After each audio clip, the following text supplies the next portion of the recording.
On va donner quelques instants aux dernières personnes de venir nous rejoindre. Dans le cadre de ce webinaire sur, d'une part, les 20 ans de l'IDP, une première activité qu'on va lancer aujourd'hui pour le bal des activités du 20e anniversaire de l'Institut, fondé en 1995. Et c'est une première journée, une introduction qu'on fait et qu'on lance en termes de retour sur les années dédiées à l'innovation et au développement de produits. Et en seconde partie, le lancement de l'auto-évaluation, un projet qu'on a développé dans le cadre d'une initiative destinée aux plus petites entreprises. Alors, on est bien heureux de vous recevoir aujourd'hui. J'aimerais d'une part vous présenter nos deux panélistes qui se joignent à moi pour vous présenter les différents volets d'aujourd'hui. D'une part, Guy Belletête, cofondateur de l'IDP, vice-président affaires stratégiques, avec nous et comme cofondateur donc depuis 20 ans, va nous partager d'une certaine manière l'expérience acquise à travers ces années, les échanges qu'on a eus avec les entreprises. Et d'une certaine manière, c'est l'essence de l'IDP qui est d'apprendre les uns des autres, d'apprendre les initiatives des leaders pour transmettre ces connaissances, ces informations aux entreprises qui souhaitent devenir plus performantes en innovation et développement de produits. Et d'autre part, Nathalie Blouin, qui est conseillère à l'IDP depuis 2005, donc lancé aussi la nouvelle vague à l'époque de l'éco-conception. Elle va nous présenter aujourd'hui une initiative, un projet qu'on a appelé le projet PME, qui visait à faire en sorte de mieux comprendre les enjeux d'une certaine clientèle de plus petites entreprises pour qui l'innovation est tout autant un enjeu, mais dont les pratiques sont différentes. Et elle va nous lancer aujourd'hui un premier outil dans le cadre de son initiative du projet de PME. Alors, petit retour, 20 ans déjà d'accomplir une mission qui est d'aider les entreprises à adopter des meilleures pratiques en innovation et développement de produits. On a été fondé par un groupe d'entreprises qui s'est rejoint, qui a été réuni par un chercheur du CRIC et un professeur de l'Université de Sherbrooke à l'époque, des leaders du domaine de l'innovation au Québec, des Expos, Venmar, Bombardier Récréatif et bien d'autres, qui cherchaient à mieux comprendre ce que les uns et les autres avaient mis en place comme pratique d'innovation. À l'époque, d'ailleurs, l'Institut avait été baptisé lors de sa fondation l'Institut d'ingénierie simultanée. C'était le sujet de l'heure, les préoccupations sur comment arrêter de passer, si on veut, par-dessus la clôture d'un département à l'autre, des projets, des initiatives de développement de produits, mais faire en sorte de mieux réussir à travailler entre différents experts. Au début, orienté très ingénierie, chose qui s'est élargie avec le temps. L'Institut a été fondé d'abord et avant tout dans un mode de réseau et donc d'échange. Ces entreprises, ces leaders qui partageaient leurs outils, leur façon de faire, leurs bons coups et leurs échecs aussi, parce qu'il y en a eu beaucoup à travers ces époques d'apprentissage d'une certaine manière. Finalement, la mission qui s'est élargie aussi en 2005, lorsqu'on a ajouté l'éco-conception à l'initiative, les enjeux de développement durable devenant de plus en plus pressants vis-à-vis de l'industrie. On sait maintenant qu'il y a d'énormes avantages pour les entreprises d'intégrer au moment du développement de produits les enjeux et les critères environnementaux pour faire de nos entreprises des meilleurs compétiteurs, des entreprises plus performantes sur les marchés. Donc, l'IDP, ça a été beaucoup de réseaux. On a formé cette année le 37e réseau d'innovation, des réseaux d'échange et d'apprentissage. Les premières années, beaucoup basés sur les échanges. Et on a encore aujourd'hui des réseaux d'innovation qui ont cette formule de permettre à des leaders et des gens performants d'échanger sur leurs pratiques. On fait venir des experts sur différentes thématiques pour partager avec eux. Ces apprentissages nous ont permis de développer des contenus et des programmes destinés à des entreprises plus novices en gestion de l'innovation, qui font de par nature du développement de produits depuis longtemps, mais qui n'avaient pas forcément bien structuré leurs initiatives. Et donc, on a développé de plus en plus de contenus, des contenus spécialisés aussi pour des chefs produits, des chefs projets. Donc, on va s'adresser autant aujourd'hui à une clientèle de personnes qui s'intéressent au marketing stratégique, à comprendre l'amont du développement de produits et à des gens de développement de produits qui doivent conduire les projets jusqu'à la mise en production. Des programmes qui sont supportés depuis de nombreuses années par le MEIA, le ministère de l'Économie, Innovation et Exportation, des projets de recherche et de développement financés par Développement économique Canada aussi qui nous aident à développer du contenu et des initiatives dont celle sur l'éco-conception supportées par le Conseil national de recherche du Canada qui nous permet d'aller en entreprise, faire des diagnostics, comprendre les enjeux et les opportunités qu'une entreprise peut avoir vis-à-vis de l'amélioration des performances environnementales de ses produits. Au cours des années, les programmes ont aussi évolué de programmes d'échange et d'apprentissage vers des programmes de plus en plus spécialisés dans certains domaines. On maintient toujours la grande valeur autour des échanges et des apprentissages, mais est venu aussi compléter les activités, un volet d'accompagnement des entreprises. Parce qu'on se rendait compte que c'est une chose d'enseigner comment faire. Certaines des entreprises ont les ressources et les moyens de par elles-mêmes implanter puis mettre en œuvre des meilleures pratiques. Beaucoup, par contre, ont besoin de support et d'aide pour apprendre, que ce soit dans l'action ou dans le cadre d'un projet, comment bien réaliser chacune des étapes du développement d'un produit ou comment mettre et implanter des outils qui soient adaptés à sa réalité, parce qu'il faut se méfier des outils, si on veut qu'on essaierait de copier et coller d'une entreprise à une autre. Il faut être en mesure d'adapter à son contexte, à ses besoins.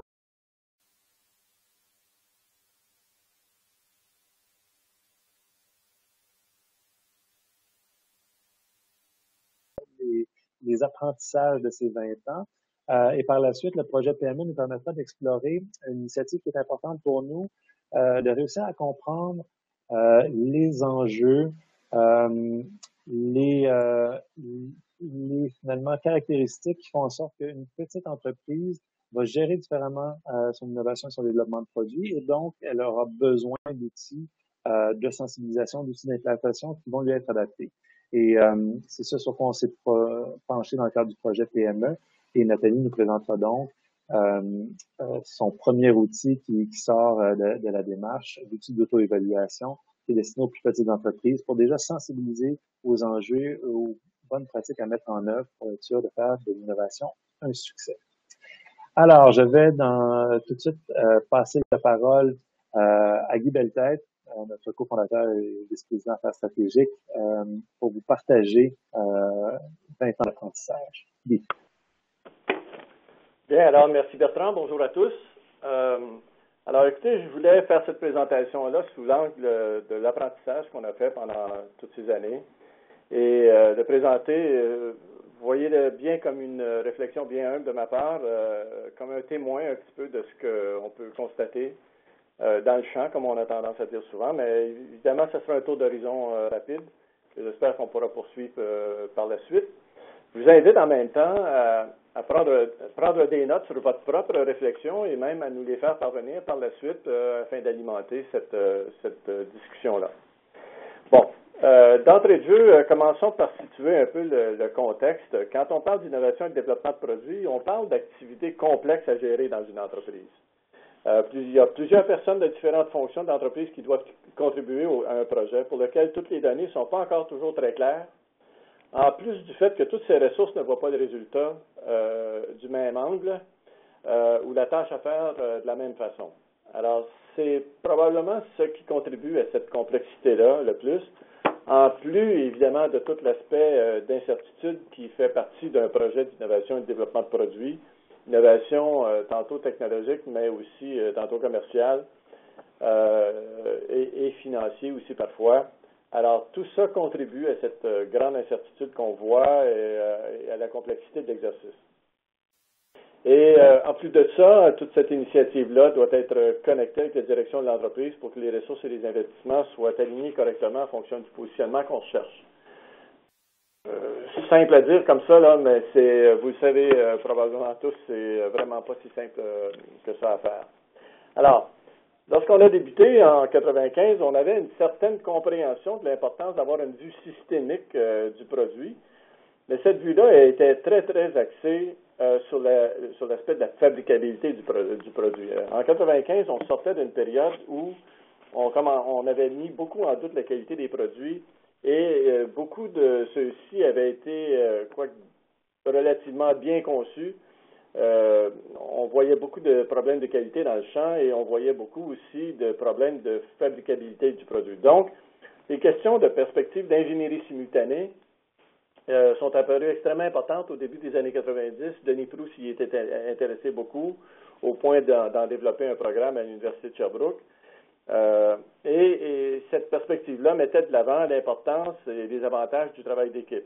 Alors, toutefois, il faut quand même comprendre que l'équipe, dans un mode d'ingénierie simultanée, c'était beaucoup l'ingénierie de conception en équipe avec l'ingénierie de fabrication, ce qui est déjà beaucoup, qui est un événement qui est évidemment essentiel à la fabricabilité d'un produit de qualité.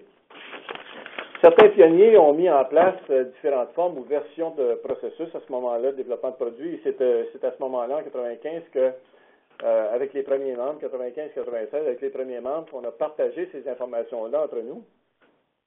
En fait, ce qu'on voyait souvent, c'est que les processus qui étaient mis en place, c'est qu'on bâtissait des monstres de documentation et de procédures de R&D, souvent assez rébarbatives aux autres fonctions, pas toujours très utiles et surtout pas très utiles à tous. Alors, ces processus étaient souvent des checklists. Admettons-le, elles sont quand même utiles, ces checklists-là, c'est très bien de les avoir, mais ça ne décrivait pas nécessairement les liens, les relations et les responsabilités des différents intervenants impliqués. Par la suite, on a compris à quel point il était important qu'une personne soit affectée à la gestion d'un projet. Évidemment, quand on fait ça sur le bout de la table, c'est encore un problème très, très courant. On a bien compris à ce moment-là qu'on avait avantage à ce qu'une personne en fasse son attention régulière et que cette personne-là soit soutenue dans ses efforts de réalisation pour que le projet arrive à terme et contribue réellement au futur d'entreprise. Alors, le rêve demeure toujours d'avoir l'opportunité de concentrer nos efforts sur un seul projet, mais franchement, vous le savez tous, ça demeure un rêve presque impossible à accomplir quand on mène une entreprise. On a toujours beaucoup plus de chats à fouetter qu'un seul projet. Heureux ceux qui sont capables d'être dédiés uniquement à un seul projet. On a aussi compris par la suite que le fait d'avoir une vue stratégique sur l'ensemble de ces idées et projets pour l'entreprise sur lesquels l'entreprise souhaitait travailler compte tenu d'une limite de ressources, ça devenait quelque chose qui était passablement important. Mais c'est par la suite que notre intérêt a grandi pour mieux comprendre le client et le marché. Un peu contradictoire, vous me direz, parce qu'on fait quand même tous ces produits-là pour quelqu'un. Mais dans notre tâche de tous les jours, le client, il est loin de notre table à dessin. Et il faut faire un effort particulier pour essayer de le rejoindre. Dans ce sens-là, la meilleure chose, c'est vraiment de travailler avec les ressources marketing à l'interne. Alors, on passe donc d'une équipe vue multifonctionnelle qui inclut l'ingénierie de conception et l'ingénierie de fabrication, et on essaye d'inclure ensuite les gens du marketing. Autre vue sur le monde, encore une fois, ici, et qui n'est pas toujours aisé d'avoir des relations où ces trois fonctions-là se comprennent aisément. Et en passant, il n'y en a pas un qui est plus responsable que l'autre de tout ça, mais c'est quand même une réalité. À la vue de toutes ces expériences, c'est à la vue de toutes ces expériences qu'on en est venu à l'IDP à élaborer un modèle simple. Là, il faudrait que je change de setup un petit instant, voilà. Alors, un modèle simple qui faisait état des différentes pratiques et enjeux impliqués dans la gestion de l'innovation et du développement de produits, dans le but de convaincre nos entreprises des bénéfices de mieux se structurer. Ce modèle tient compte de la stratégie de l'entreprise, de la culture, des besoins du marché auxquels il faut répondre, mais surtout des humains qui seuls peuvent mettre en action l'innovation.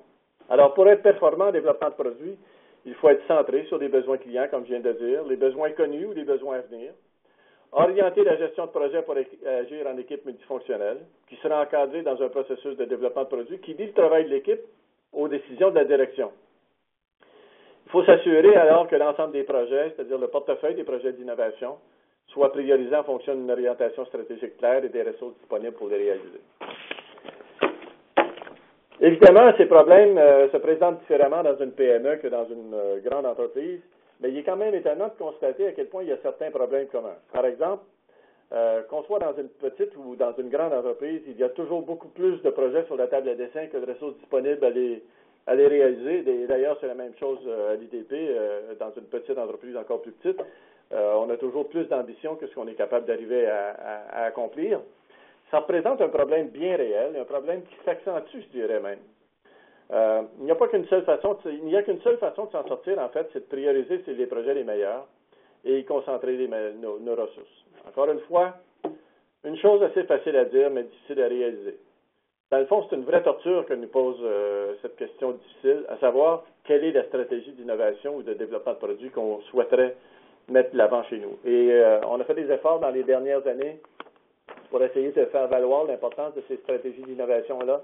Mais c'est vraiment pas quelque chose de simple à comprendre, d'autant plus que ça doit être changeant en fonction des circonstances du marché.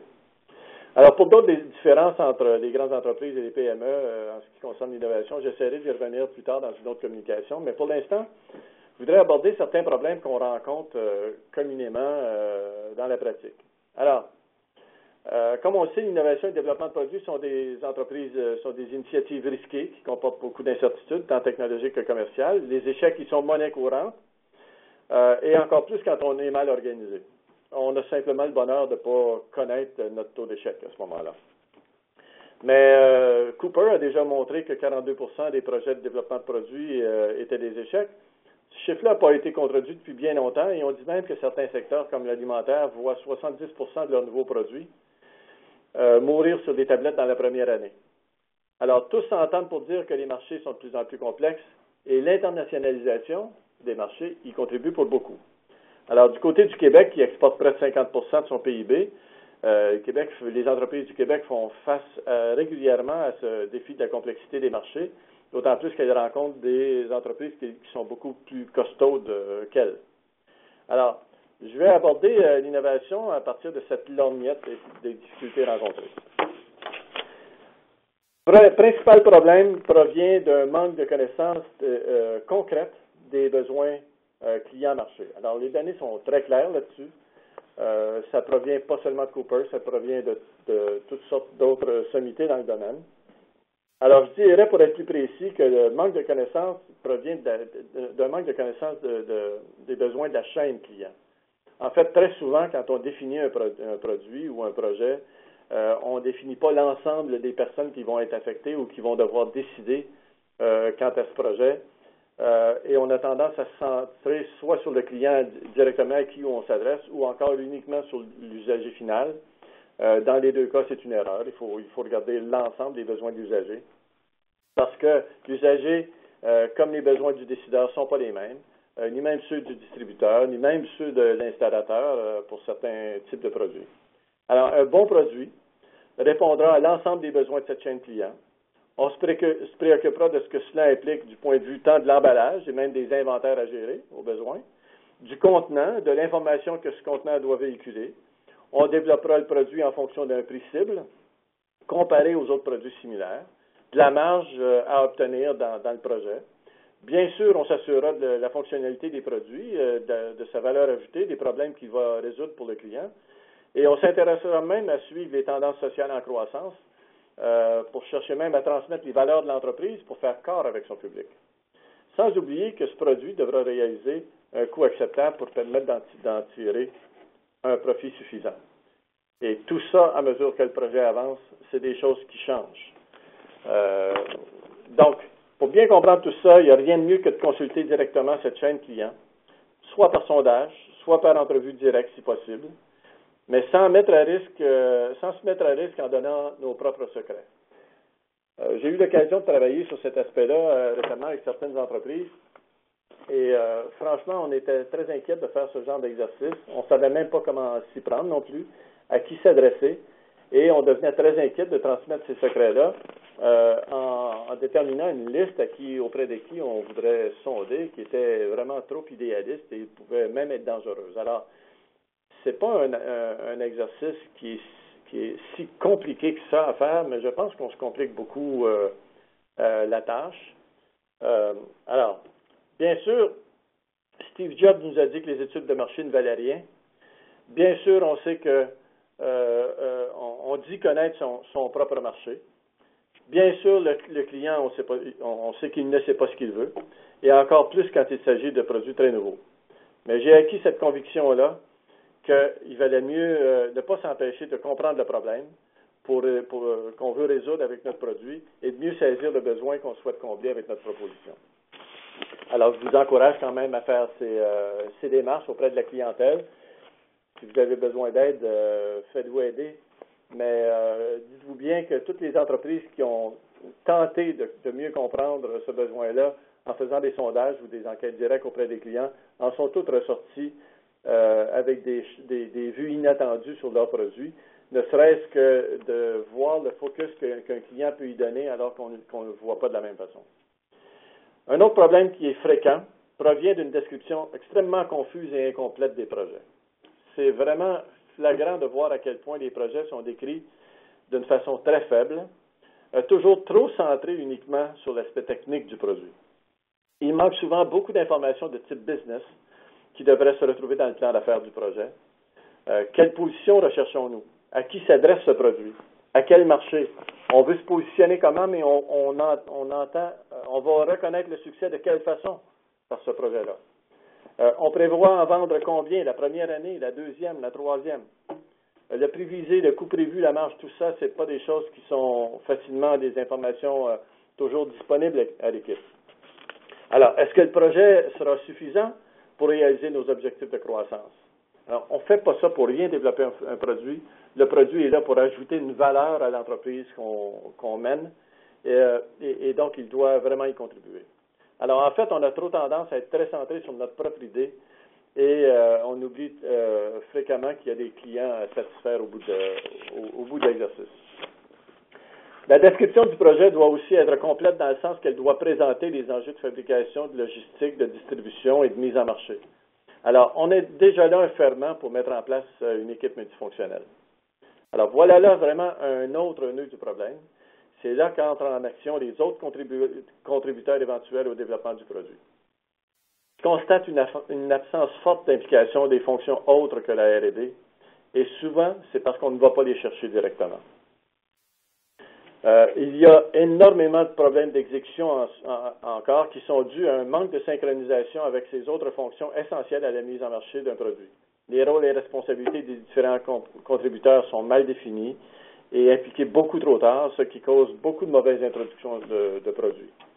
Et je suis convaincu que vous avez tous des exemples en tête, que ce soit chez vous ou à l'extérieur. On pense à l'introduction des magasins Target dans les dernières années et on voit tous à quel point ça a été une catastrophe presque prévisible parce que très mal montée. Alors, le succès du développement d'un nouveau produit-service n'est pas qu'une question d'R&D. Et notre tendance à l'individualisme en entreprise ne nous y aide pas beaucoup. On est très confortable, je pense, devant nos propres postes de travail et ça semble encore assez difficile de travailler avec les collègues et particulièrement avec des fonctions autres que celles à laquelle on appartient. Ça m'amène à aborder un autre point. Alors, lorsqu'on arrive à voir le développement d'un produit dans une perspective d'ensemble, de l'idée jusqu'à sa mise en marché, et qu'on cherche à y inclure évidemment, selon les besoins, tous les contributeurs nécessaires, c'est là qu'on a potentiellement une chance de comprendre les changements possibles qu'on puisse faire sur notre modèle d'affaires. Sans cette vue-là, très difficile de voir le plan qu'on peut faire et les changements qu'on peut faire sans cela. C'est à ce moment-là qu'on pourrait voir de quelle façon on pourrait jouer le jeu différemment, avec une nouvelle façon de livrer ou de vendre le produit, en y couplant un service ajouté, en changeant la logistique de distribution du produit, ou avec une autre caractéristique particulière, que sais-je. Alors, on verra alors un modèle d'affaires plus avantageux qui est lié à notre produit. Alors, en conclusion, retenez que votre projet sera d'autant meilleur et bien perçu dans le marché si vous avez bien préparé le terrain et si vous agissez en parallèle avec toutes les forces qui doivent y contribuer. L'innovation et le développement de produits nécessitent une bonne part d'audace, de créativité, mais aussi d'organisation et de discipline. Pour bâtir une entreprise qui dure et prend de la valeur, n'hésitez pas à mieux structurer votre approche d'innovation et n'ayez crainte. Si vous ne le faites pas dans un mode trop rigide et plutôt dans une approche d'amélioration continue, vous n'y abandonnez pas votre capacité de créativité, d'intuition ou d'entrepreneurship. Alors, je m'arrête là-dessus en vous rappelant de m'envoyer vos réflexions sur vos dernières années de développement de produits et les changements que vous avez vécus. J'aurai un grand intérêt à vous lire. Et d'ici là, je vous souhaite bon développement de produits. Et je repasse la parole à Bertrand. Merci beaucoup, Guy, pour ce partage de 20 ans d'apprentissage. C'était rapide de faire un survol d'aussi grands enjeux en si peu de temps, mais je pense que ça peut être très instructif. Et j'aimerais qu'on puisse poursuivre la discussion aussi. D'une part, continuez de nous envoyer vos questions dans la boîte de chat qui est à votre gauche de la fenêtre du webinaire. Et nous allons aussi la laisser ouverte après la période d'échange et de questions, histoire de poursuivre cette discussion. Alors, vient maintenant le temps de passer donc au lancement de cet outil destiné à cette clientèle de plus petites entreprises sur laquelle on s'est penché dans le cadre du projet PME. Je vais passer la parole à Nathalie Blouin.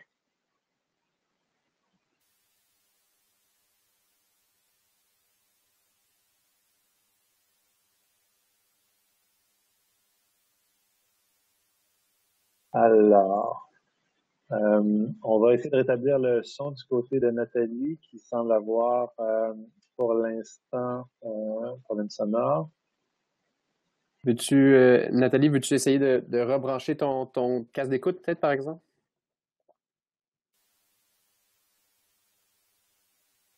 Alors, en attendant, je vais en profiter pour faire un petit tour sur l'initiative et le projet qu'on a initié dans le cadre d'une collaboration qu'on a avec Développement économique Canada, qui nous supporte dans le cadre de projets de recherche sur les meilleures pratiques de l'industrie. D'une part, on a cette année 3 volets.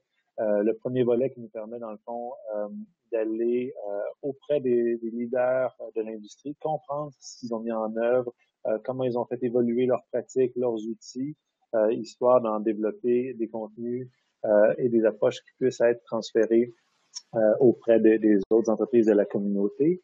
Un second volet qui nous a permis de développer l'outil qu'on appelle Focus Innovation, un diagnostic de capacité d'innovation qui nous permet d'aller couvrir 9 enjeux, 9 facteurs clés qui font en sorte qu'ils peuvent devenir des facteurs de succès pour les entreprises qui les maîtrisent et qui peuvent devenir des facteurs d'échec si ils ne sont pas compris mis en œuvre.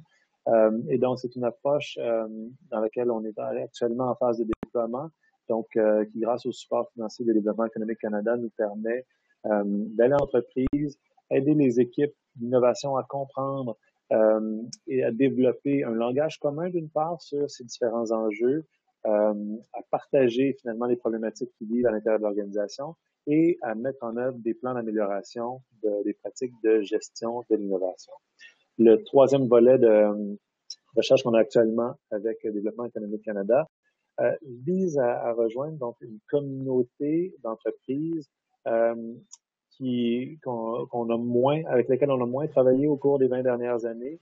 Donc, les plus petites entreprises qui avaient peut-être moins de ressources à allouer à aller apprendre et implanter des bonnes pratiques. Et donc, c'est une communauté qu'on trouve importante parce que c'est la relève, si on veut, de nos moyennes et plus grandes entreprises qu'on souhaite développer, qu'on souhaite aider à devenir plus performantes. Et dans le cadre de ce projet-là, d'une part, on s'est penché sur les problématiques qu'ils vivaient à l'heure actuelle, les enjeux principaux qu'ils avaient, ce qui nous a amené à développer dans un premier temps donc cet outil d'auto-évaluation qui leur permettent de mieux comprendre quels étaient les 3 grands facteurs clés sur lesquels ils devaient se pencher pour avoir un projet qui soit porteur pour leur organisation, éviter les principaux pièges. Et cet outil est complété par des programmes, d'une part, de diagnostic et d'accompagnement à la mise en œuvre des bonnes pratiques et par un programme de réseau, le réseau PME qu'on lance cette année et qui va permettre donc de regrouper des responsables du développement de produits dans les plus petites entreprises, histoire de leur permettre de développer leurs compétences, à mieux gérer les projets d'innovation et à mettre en œuvre ces meilleures pratiques. Alors, c'est le volet finalement sur lequel Nathalie Blouin va nous présenter les résultats de son projet. Un outil qui va être disponible en ligne et diffusé gratuitement, sur lequel on va vous pointer à la fin, en sortant de la présentation. Vous y serez redirigé et on va vous envoyer dans le cadre du sondage d'appréciation aussi les liens vers la plateforme où vous allez retrouver l'outil sur le site Internet de l'IDP. Alors, j'en profite aussi pour vous inviter à mettre vos commentaires dans la boîte du côté gauche. Et si du côté de Nathalie, on attend toujours le rebranchement, j'en profiterai peut-être, Guy, pour lancer le bal, dans le fond, des questions et de la discussion sur ce retour, sur ces 20 ans d'évolution, sur ces 20 ans d'études des entreprises. Une des questions qu'on a reçues concerne les défis des leaders. Donc, où en sont rendus ceux qui travaillent depuis longtemps à mettre en œuvre et qui ont maîtrisé les bases, si on veut, de la gestion du développement de produits et de l'innovation? Est-ce que ces questions-là sont case closed ou est-ce qu'ils ont des défis à l'heure actuelle et sur quoi est-ce qu'on travaille actuellement? Ce qui est étonnant en innovation, en développement de produits, c'est qu'on dirait que on est obligé de constamment s'améliorer. Alors, pour les entreprises qui ont des processus en place depuis 10 ans, 15 ans, la tâche est vraiment de garder ça vivant. Et encore une fois, là, c'est simplement dit, mais c'est vraiment pas une chose qui est simple à faire. Du nouveau personnel est arrivé, de vieilles habitudes se sont mises en place. De quelle façon est-ce qu'on fait en sorte que ces processus-là soient bien compris? Est-ce qu'on est capable encore de convaincre de l'importance d'y agir? Et comme on est poussé par le temps, on a tendance à trouver plus rapide de travailler seul dans son coin. Alors, j'ai vu une phrase récemment qui m'a quand même inspiré. Elle vient du maire de mon village. Mon ami Régent dit « Seul, on va plus vite, mais ensemble, on va plus loin. » Alors, quand on est pressé par le temps, on a tendance à aller vite et à sauter les coins ronds et à sauter les meetings et les regroupements qu'il faut faire, qui sont si difficiles à faire parce que tout le monde est tellement occupé par plusieurs meetings dans l'entreprise. On voit actuellement des gens dans certaines entreprises là, qui peuvent être occupés par une trentaine d'heures de réunions par semaine. Alors, difficile de trouver le temps de travailler dans ce temps-là. Ça, c'est un des enjeux. L'autre enjeu, c'est les entreprises qui travaillent avec des centres de conception qui sont localisés à différents endroits. Les enjeux culturels, on le sait,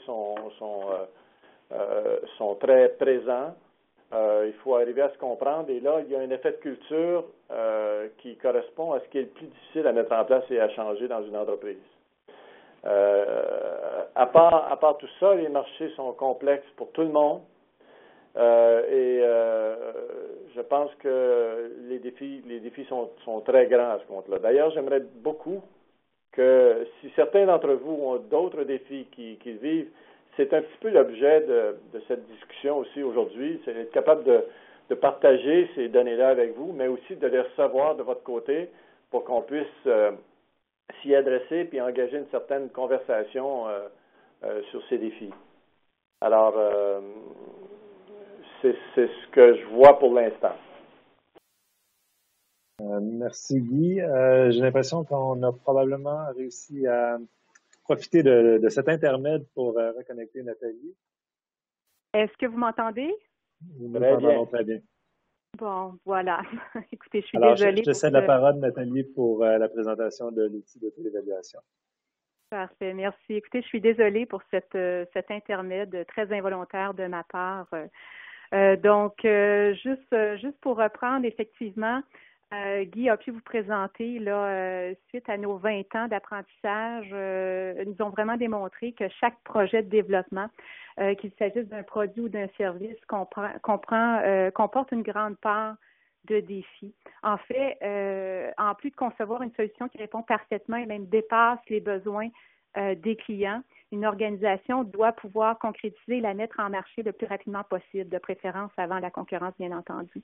Donc, nos observations ainsi aussi que plusieurs études en gestion et développement de produits ont mis en évidence les principaux facteurs d'échec dont Guy vous a parlé, par exemple, analyse de marché négligé, projet mal défini, exécution bâclée, produits sans avantage distinctif sont parmi les causes d'échec les plus fréquentes.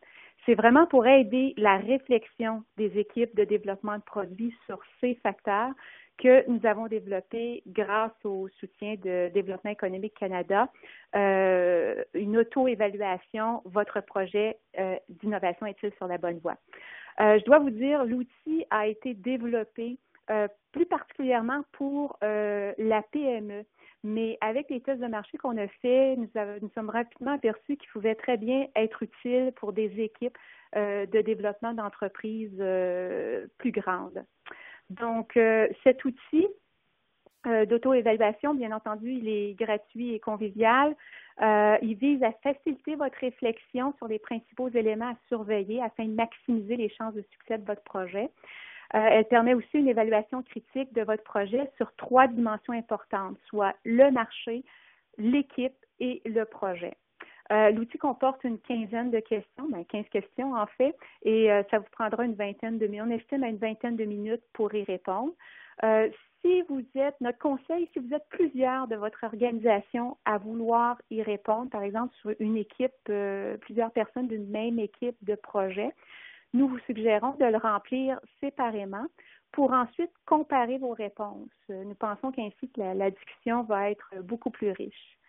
Nous croyons que l'examen de votre projet d'innovation, qu'il s'agisse d'un produit ou d'un service à la lumière des 3 dimensions, révélera inévitablement des problèmes, des lacunes, mais aussi des forces et des éléments favorables. Et qu'en étudiant vos résultats, vous pourrez réfléchir aux actions à prendre afin de maximiser les chances de succès de votre projet. Alors, pour accéder à l'auto-évaluation, c'est tout simple. Vous allez sur notre site Internet au www.idp-ipd.com et le dernier onglet à la fin là, qui s'appelle Innovation, évaluez-vous. Vous avez accès directement. En fait, il y a une brève introduction et ensuite, vous avez accès au questionnaire qui ressemble à ceci, où vous avez tout simplement à cocher les réponses qui vous apparaissent le plus appropriées dans le cadre de votre projet. La première partie, donc, on adresse surtout le marché avec 4 questions. En fait, on s'est rendu compte avec l'expérience et aussi les études le démontrent que la majorité des échecs en développement de produits et services sont causés par une mauvaise évaluation des marchés cibles, par une connaissance présumée des besoins clients et aussi la sous-estimation des concurrents. On assiste alors au lancement de produits et services qui soit ne répondent pas aux besoins des clients ou soit ne présentent pas une valeur ajoutée par rapport aux produits de la concurrence. La réflexion qui doit avoir lieu ici dans cette dimension tourne autour des questions suivantes. Là.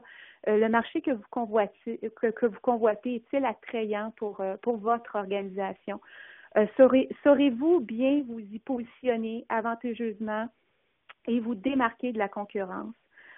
Pourrez-vous séduire une clientèle, pas réduire, mais plutôt séduire très bien une clientèle potentielle avec une solution qui va offrir une valeur supérieure ou un bénéfice unique aux yeux du client, bien entendu. Donc, les bonnes pratiques démontrent qu'il est pertinent de revoir ces informations de marché à quelques reprises durant le développement de produits. Ce que je voulais vous signifier aussi en tout temps, lorsque vous naviguez dans le questionnaire, vous avez des petits points d'interrogation à la gauche de chacune des questions. Si vous avez besoin d'informations supplémentaires ou si la question elle est mal comprise, vous allez tout simplement cliquer sur ces points d'interrogation-là pour avoir un petit peu plus d'informations. La deuxième dimension que nous adressons est celle de l'équipe. Comme dans beaucoup d'autres domaines, en développement de produits comme ailleurs, les personnes comptent souvent beaucoup plus que les processus et les outils. pour faire face aux nombreux obstacles qui se dresseront inévitablement tout au long du développement du produit ou du service. Il est vraiment préférable de former une équipe de gens ayant des expertises complémentaires, qui sont solidaires et savent communiquer, qu'une équipe de gens brillants, je pourrais dire, mais individualistes. Outre la composition de l'équipe, il y a aussi plusieurs éléments qui ont un impact sur la performance. Par exemple, la clarté du mandat, la définition et la négociation des rôles et responsabilités au sein de l'équipe, la latitude accordée aux gens et surtout la communication des informations nécessaires aux prises de décision au moment opportun. Donc, 6 questions vous ont proposé ici pour étudier cette situation au niveau de l'équipe. La troisième et dernière dimension est celle du projet. En fait, pour faire aboutir un projet d'innovation, ça peut vouloir dire commercialiser la solution avec succès, mais aussi ça peut vouloir dire décider d'abandonner le projet parce qu'il ne rencontre pas nécessairement les objectifs ou les aspirations de l'organisation.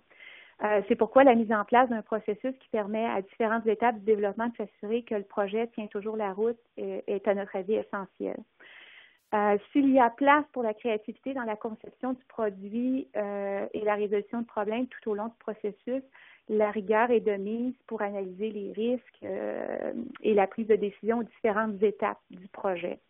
Aussi, la communication et le partage d'informations fiables doivent être au cœur du processus. Donc, les questions qui vous sont proposées ici vous permettront de poser un regard critique sur la situation actuelle de votre projet. Lorsque vous avez complété en répondant aux 15 questions, vous avez tout simplement à demander une compilation de vos résultats qui vous donne accès à un diagnostic éclair, donc une première vue, un premier résumé de vos résultats pour chacune des 3 dimensions, le marché, l'équipe et le projet. Puis, de cette page-là, vous pouvez soit retourner au questionnaire, si vous voulez revoir certaines questions, peut-être vous amuser à voir comment votre moyenne peut être établie, ou vous pouvez demander un rapport détaillé de vos résultats avec piste d'action en cliquant sur le petit bouton à droite en bas. En cliquant sur ce bouton-là, nous allons d'abord vous demander de vous un instant, je vois. Nous allons d'abord vous demander, là, je vois que la page n'est pas nécessairement là, mais il y a une petite feuille d'identification où nous vous demandons simplement de vous identifier. C'est tout simplement parce qu'à l'Institut de développement de produits, nous avons aussi un volet de recherche.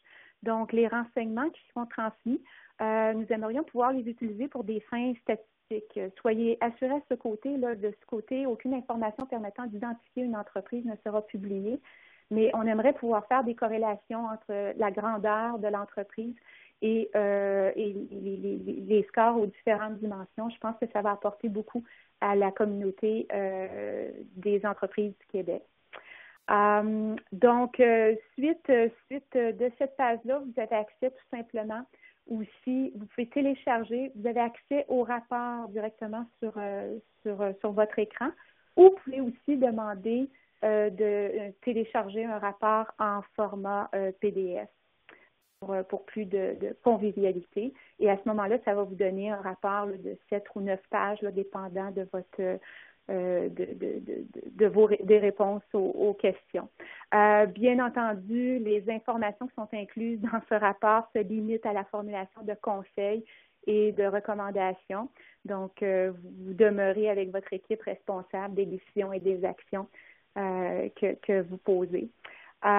Juste peut-être avant de terminer, je vous invite fortement à utiliser, voire abuser de l'auto-évaluation et de nous faire part de vos commentaires, peut-être suite à l'utilisation de ce petit questionnaire-là.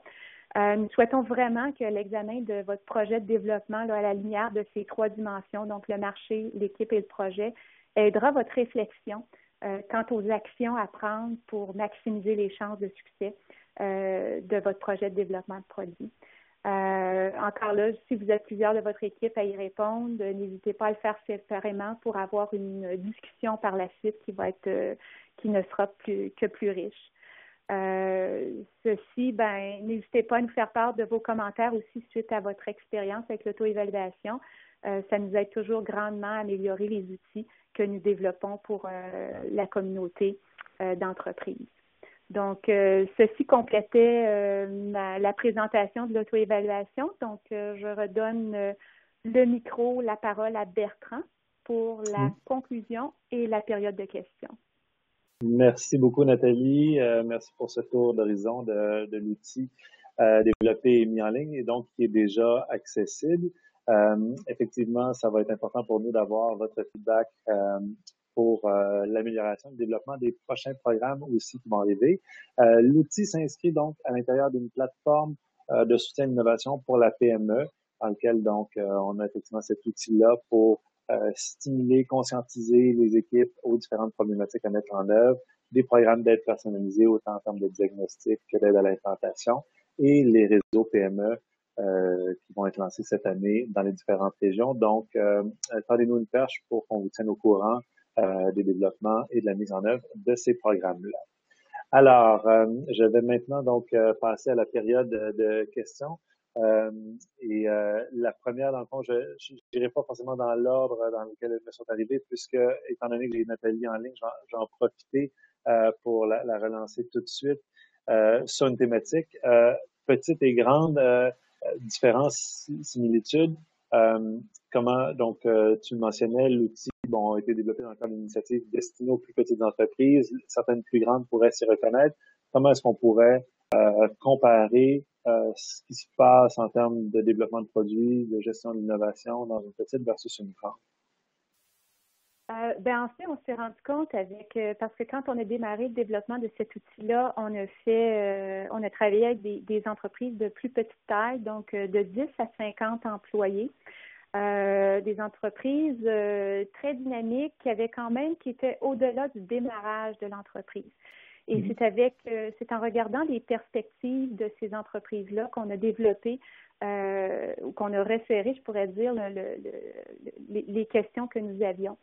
Par contre, en faisant les tests auprès de notre communauté d'entreprises qui comporte aussi des entreprises de plus grande taille, on s'est rendu compte que plusieurs d'entre elles et les 15 questions et les 3 dimensions étaient très pertinentes pour une équipe, parfois même d'une entreprise plus grande, là, de 500 ou même de 1000 employés, pour toutes sortes de raisons. Je pense que ça apporte une réflexion qui est intéressante au niveau de l'équipe et des sujets de discussion qui sont pertinents au sein de l'équipe et aussi avec la direction et les sponsors du projet. Bien.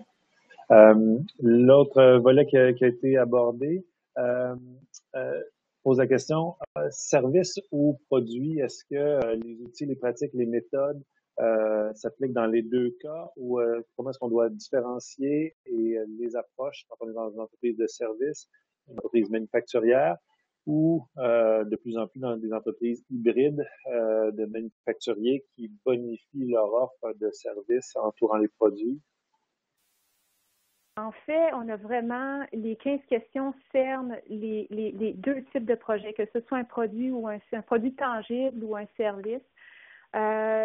On travaille beaucoup maintenant. La tendance, c'est plus, les entreprises n'offrent plus simplement un produit. Il y a comme une expérience client qui entoure l'aspect du produit. Donc, ça touche également le service. Je travaillais récemment avec une plus petite entreprise dans le secteur du meuble et ils sont à développer une nouvelle gamme de produits, mais aussi tout un système d'interaction et un système de commande et de livraison qui est complètement différent. Donc, vous voyez que parfois le produit, la frontière est de plus en plus mince et grise là, entre les deux parce qu'on parle plutôt de l'expérience pour le client. Et les 15 questions ont été conçues vraiment en ce sens, que vous développez, que vous êtes une entreprise de service, que vous êtes une entreprise de produits. Je pense que vous allez vous y trouver, les repères vont être faciles à s'y retrouver. D'accord. On nous demande aussi quelles décisions peuvent être prises suite à cet autodiagnostic? Des décisions je pourrais dire, je pense, des décisions qui peuvent aller jusqu'à un réalignement de projet. Si on se rend compte, par exemple, que dans la dimension marché, on n'est pas du tout ce sur quoi on espérait. Donc, ça peut être aller chercher d'autres forces aussi dans l'équipe si on se rend compte que la portion équipe est très faible et où on n'a pas mis en place de bons systèmes de communication. Ou même, ça peut mener à revoir, j'ai le terme anglais, le scope, la définition du projet. Donc, à revoir complètement la façon de voir le projet. Et même dans des situations très, très drastiques, pourrait dire, ben écoutez, est-ce qu'on travaille vraiment sur le bon projet de développement là, pour ce qu'on veut accomplir en lien avec la stratégie de notre organisation.